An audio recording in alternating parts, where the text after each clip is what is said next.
मौलाना अल-अलीयुल अज़ीम।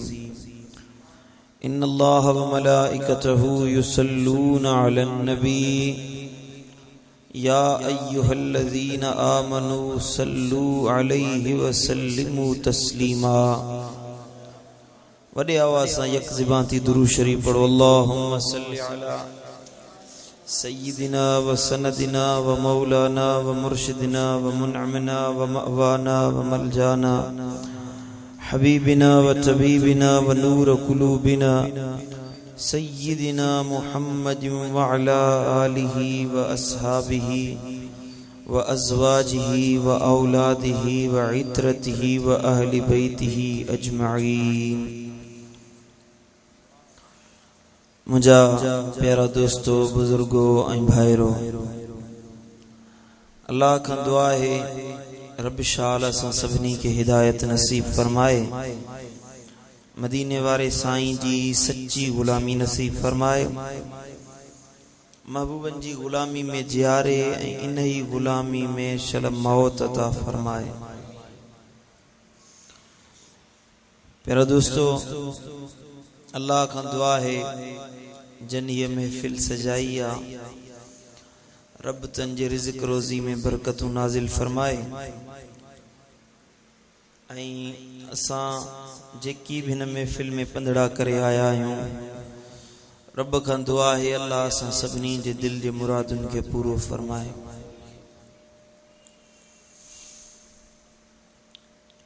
मुझे मालिकुल मुल्क खालिक कायनात रब्बे जुल जलाल वल इकराम इरशाद फरमायो, या अय्युहल्लज़ीना आमनुत्तकुल्लाह हक्क तुकातिही वला तमूतुन्न इल्ला व अंतुम मुस्लिमून। ए ईमान वारो, इत्तकुल्लाह, अल्लाह खां डिजंदा रहो। अल्लाह तो फरमाए, ईमान वारो अल्लाह खां डिजो। हक़ तुकातिही, जी अल्लाह खां डिजण जो हक़ आहे, इएं डिजो अल्लाह खां। रब जी इबादत बंदगी अल्लाह जे दर ते इएं मोट कयो जीअं अल्लाह जो हक़ रखियल आहे। वला तमूतुन्न इल्ला व अंतुम मुस्लिमून, ऐं तव्हां खे मौत न अचे पर तव्हां मरो तो मुसलमान बणिजी पोइ तव्हां मरो। इन मुबारक आयत में अल्लाह ताला टे चार ॻाल्हियूं इरशाद फरमायूं आहिनि। पहिरियां, या अय्युहल्लज़ीना आमनुत्तकुल्लाह, ईमान वारो डिजो अल्लाह खां। खिताब ईमान वारन सां आहे। अल्लाह ताला खिताब मोमिनन सां फरमायो आहे।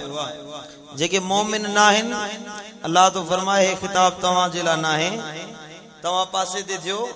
जेके मोमिनन जी जमात आहे से ॿुधन त अल्लाह उन्हनि खे छा थो फरमाइण चाहे। छो त इस्लाम दीन अल्लाह ऐं अल्लाह जे रसूल जी पैरवी मोहब्बत उहो माण्हू रखंदो आहे जेको हकीकी तौर सच्चो मुसलमान ऐं मोमिन बानो हूंदो आहे। सुभान अल्लाह। बेशक अल्लाह फरमायो, या अय्युहल्लज़ीना आमनू, ए ईमान वारो, इत्तकुल्लाह, डिजो अल्लाह खां, रब जो खौफ रखो। हक़ तुकातिही, जीअं अल्लाह खां डिजण जो हक़ आहे। पहिरियां ईमान वारन खे डिजण जो अमर कई, पोइ रब फरमायो त जीअं अल्लाह खां डिजण जो परहेज़गारी जो हक़ आहे उहो हक़ अदा कयो। यानी इत्तकुल्लाह जे मथां अल्लाह ज़ोर रखियो। लाज़मी अल्लाह जो खौफ दिल में रखो। जेमल बदकिरदारी कयो, जेमल गुनाह जो ख्याल दिल में पैदा थे, जेमल बेहयाई जो ख्याल दिल में पैदा थे, गुनाह करण जे लाइ विख वधायो, ओॾीमल सोच कयो त केॾे कदम तो खणा पियो, हालांकि मुंहिंजो रब मूंखे ॾिसी रहियो आहे। वहुव मअकुम ऐनमा कुंतुम, कुरान तो फरमाए तव्हां जिथे बि हुजो अल्लाह तव्हां सां गॾु हूंदो आहे।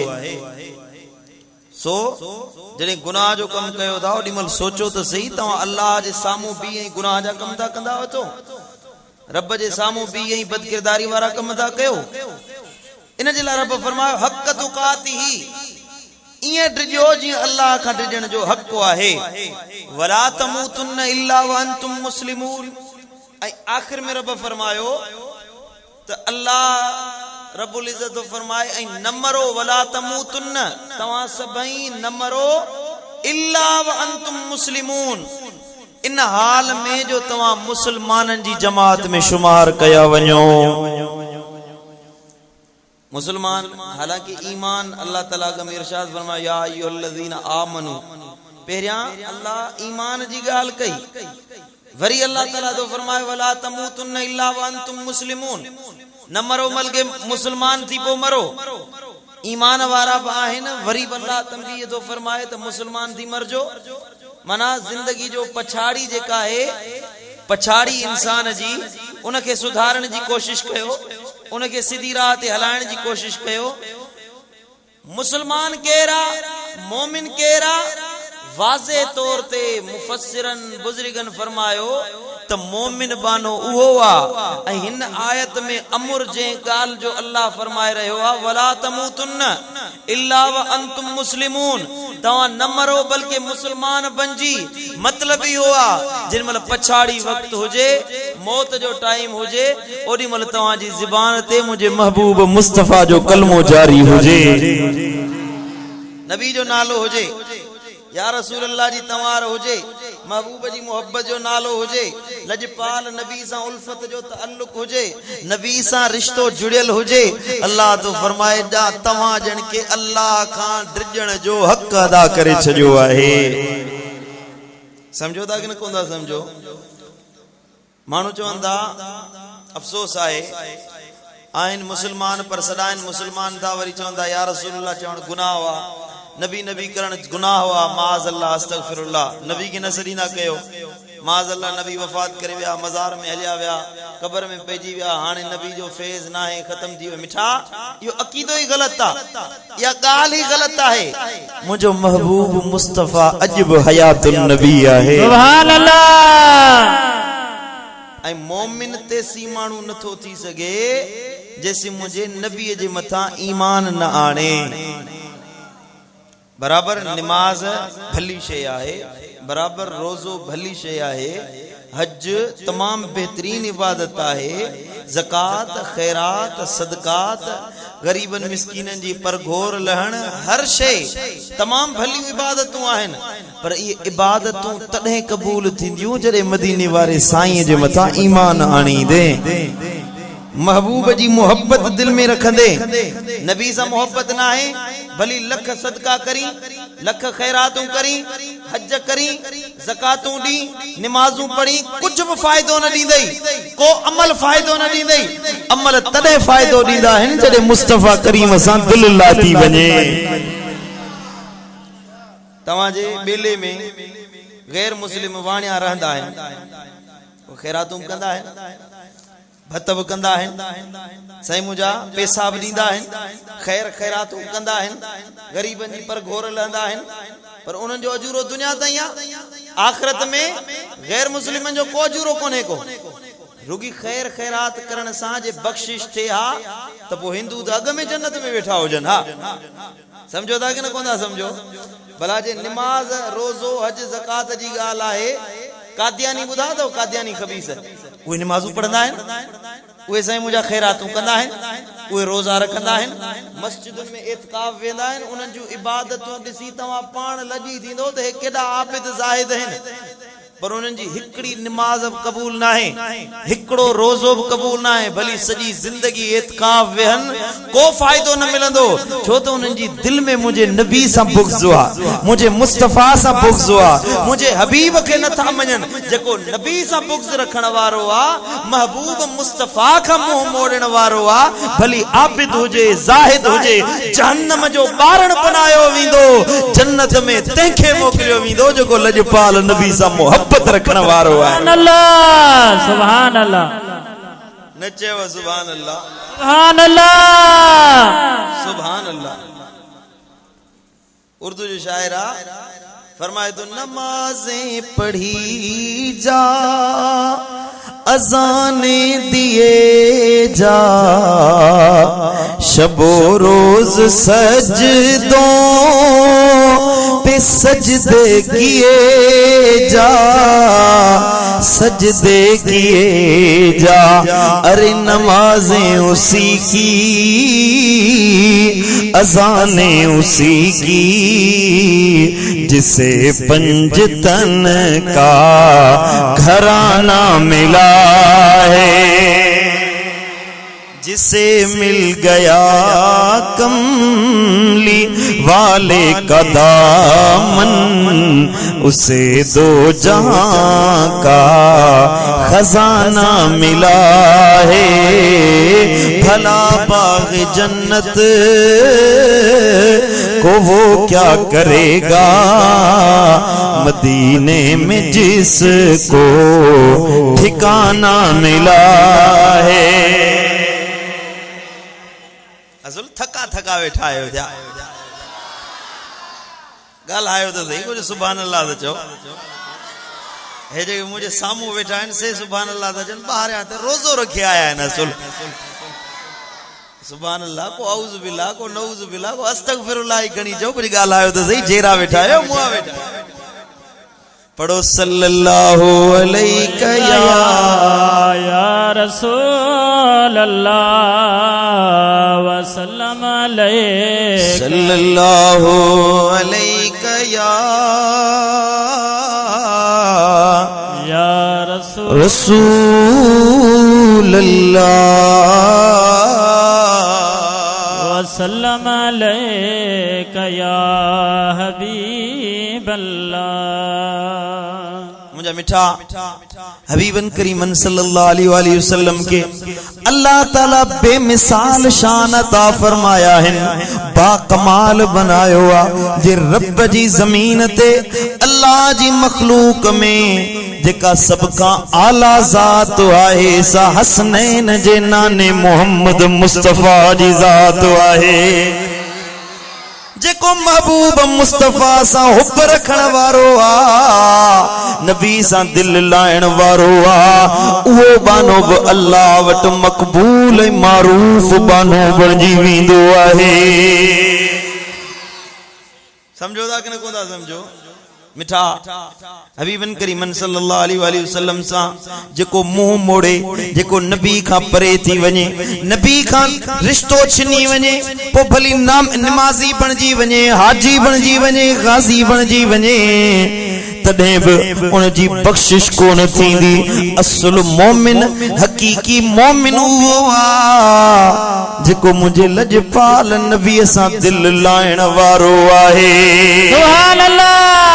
सही बुखारी शरीफ जी हदीस आ ला युमिनु अहदुकुम हत्ता अकून अहब्ब इलैया मिन वालिदिही व वलदिही वन्नास अजमईन। तहामा कोब मानू तेसी मोमिन नथो बनजी सके। महबूबन करीमन फरमायो ए इस्माइल आने वारो नबी तो फरमाए तवामा कोब मानू तेसी मोमिन नथो बनजी सके जैसी पंजे अब्बे का वधीक पंजी अम्मा का वधीक पंजे यारन का वधीक दोस्तन का वधीक माल का वधीक इज्जत का वधीक जिंद जान का वधीक मु मोहम्मद मुस्तफा सा मोहब्बत नथो रखे। सुभान अल्लाह। हदीसा ला युमिनु अहदुकुम मना तवामा को मानू मोमिन ही नथो थी सके जैसी मूसा हुब न रखे माना मोमिन हुआ जेको मुझे नबी सा दिल लाइण वारो आहे। सूरह निसा कुरान तो फरमाया या अय्युहल्लज़ीना आमनू आमिनू ए ईमान वारो ईमान आणियो। कुरान आवा ध्यान मुंडिया ता सभिनी जो या अय्युहल्लज़ीना आमनू आमिनू ईमान वारो ईमान आणियो। अल्लाह ईमान वारन के भी सॾे थो ए ईमान वारो ईमान आणियो छा मतलब आ मोमिन भी सजे ऐं अल्लाह जंहिंखे मोमिन सॾे उन जे ईमान में तो को शक ही ना है, उन जे ईमान में को शुबो ही ना है। कुरान कीअं थो फरमाए त ए ईमान वारो ईमान आणियो समझण जी ॻाल्हि आहे जेको मोमिन आहे तंहिंखे ई वरी ईमान आणण जो अमर थी रहियो आहे। अब डॉक्टर हिकिड़ो डॉक्टर बणजी ॾेखार। अब मां त अॻे डॉक्टर आहियां वरी कीअं डॉक्टर थिया। हिकिड़ो आलिम आहे, मुफ्ती आहे, मुफ्ती जो कोर्स करे आयो, साईं मुंहिंजा फतवा लिखे थो, साईं मुंहिंजा किताब लिखे थो, उनजी साईं मुंहिंजा अरबी में मुहारत रखण वारो आहे, साईं मुंहिंजा सर्फ नहव इल्मुल बलागत मंतिक, साईं मुंहिंजा तफसीर इल्मुल हदीस उसूल फिके सभु ॼाणे थो। ऐं साईं मुंहिंजा वॾो होशियार आलिम आहे, उनखे को माण्हू अचे चए ओ मौलवी साहब मौलवी थी ॾेखार, तव्हां चवंदो चरियो थियो ई छा, हेॾो वॾो आलिम आहे हिनखे वरी चवे थो मौलवी थी आलिम थी ॾेखार। जेको माण्हू जंहिं रिश्ते सां जंहिं साईं मुंहिंजा जे मामले सां मुतअल्लिक़ हूंदो आहे, जुड़ियल हूंदो आहे, उहा ई निस्बत ॼाणे। उनखे ईअं न चइबो त हीअं थी ॾेखार। इंजीनियर आहे उनखे ईअं न चइबो त इंजीनियर थी ॾेखार, उहो अॻे ई इंजीनियर आहे। पर हेॾे अल्लाह ताला जो फरमाए ए ईमान वारो ईमान आणियो, इन मां छा मुराद आहे? ईमान वारनि सां खिताब आहे, ए मोमिनो मोमिन त थिया आहियो पर मुंहिंजे नबीअ सां दिल लाइण वारा बणजी ॾेखारियो। तव्हांजो ईमान तॾहिं कामिल थींदो, तॾहिं मज़बूत थींदो, तॾहिं ईमान में वाधारो थींदो। तव्हांजो ईमान मुकम्मल तॾहिं थींदो जॾहिं मोमिन बणजी मुंहिंजे नबीअ जे मथां पंहिंजी जान जो नज़रानो बि पेश करे ॾेखारींदो। न चेव सुभान अल्लाह। हबीबन करीमन सल्लल्लाहु अलैहि वसल्लम जे लाइ अल्लाह ताला फरमायो त मोमिन उहो आहे जेको नबी सां दिल लाइण वारो आहे। हाणे तव्हां पाण ॿुधायो, इंसाफ़ कयो, मौलवी साहब निमाज़ पढ़े ऐं वरी चवे नबी न कयो, या रसूल अल्लाह न चओ, नबी जो दर न वठो, बस अल्लाह अल्लाह कंदो, अल्लाह अल्लाह चवण सां ई गंज मिली वेंदो। हा, अल्लाह अल्लाह चवण सां अल्लाह जी मेहरबानी थींदी, पर तॾहिं थींदी जॾहिं महबूब मुस्तफ़ा जो बणजी वेंदे। बराबर निमाज पढ़ण जरूरी आहे, पर भरवसो निमाज ते न आहे, भरवसो महबूब जी ज़ात ते आहे। माना तो जो हदीस मुबारक है, हबीबन करीमन फरमायो जॾहिं क़यामत जो ॾिहाड़ो थींदो, ध्यान मुड़िया सुनन अबू दाऊद शरीफ जी हदीस आहे। हबीबन करीमन फरमायो जॾहिं क़यामत जो ॾिहाड़ो थींदो, महशर जे मैदान में को बि माण्हू जन्नत में न वेंदो सिवाय अल्लाह जी रहमत इनायत जे करे। कंहिंखे माण्हू खे जन्नत में न मोकिलियो वेंदो, न निमाज़ मोकिलींदी, न रोज़ो मोकिलींदो, न हज मोकिलींदो। हबीबन फरमायो इबादतूं जन्नत में कोन वठी वेंदियूं, जन्नत में अल्लाह जी रहमत वठी वेंदी। अब अबू दाऊद शरीफ जी हदीस जो पढ़ा पियो। महबूबन फरमायो जन्नत में इबादतूं न अल्लाह जी रहमत वठी वेंदी। हिकिड़ो सहाबी उथी बीठो, अर्ज़ कई या रसूल अल्लाह, पोइ तव्हांखे बि जन्नत में अल्लाह जी रहमत वठी वेंदी? हबीबन फरमायो हाओ, मूंखे बि अल्लाह जी रहमत ई जन्नत में वठी वेंदी।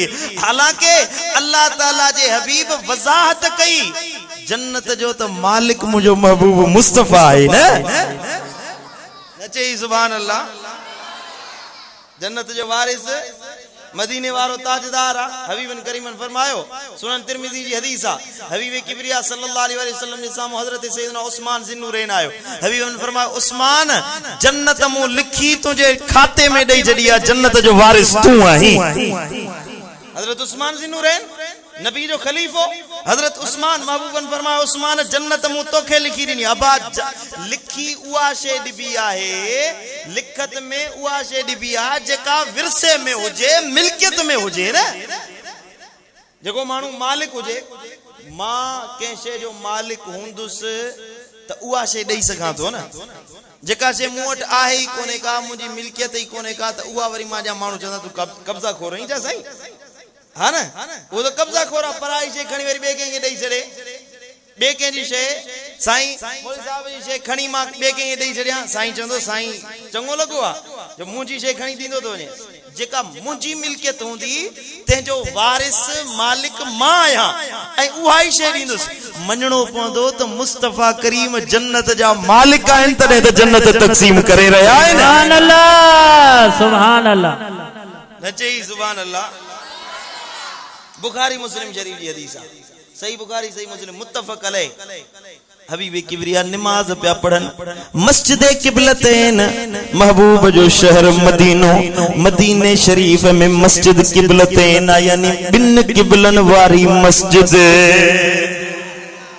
बिन किबलन वारी जेके मदीनो शरीफ दिसी आया है तन की खबर आ अज ताई मौजूद है वो मस्जिद अज भी मदीने में मौजूद है ए ब मेहराब थस एक बे जे सामो आमो सामो अग में मुसलमान बैतुल मक़दस दे मुंह करे नमाज पढ़ंदा हुआ जिया नमाज फर्ज थी हबीबन करीम सल्लल्लाहु अलैहि वसल्लम के अल्लाह जो अमर थियो महबूब बैतुल मक़दस दे नमाज मुंह करे नमाज पढ़ो हबीबन के दिल में ख्याल